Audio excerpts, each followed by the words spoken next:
Hi everyone, in this video I will show you how to transfer money from Zelle to Zelle. So to transfer money from Zelle to Zelle, you have to follow the steps. Step 1. Access your bank's Zelle feature.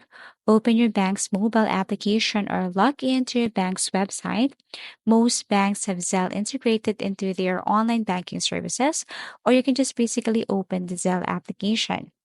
Now navigate to Zelle. Look for the option to send money or Zelle within your banking application or website. Step 3. Select recipient. Enter the email address or phone number or mobile number of the person you want to send money to. The recipient must be enrolled with Zelle to receive the funds. Step 4. Enter the amount. Input the amount of money you wish to send. Add a note. You can add a note to indicate the purpose of the transfer you wish. After that, confirm and send. Step 6. Confirm and send. Review the details and confirm the transaction.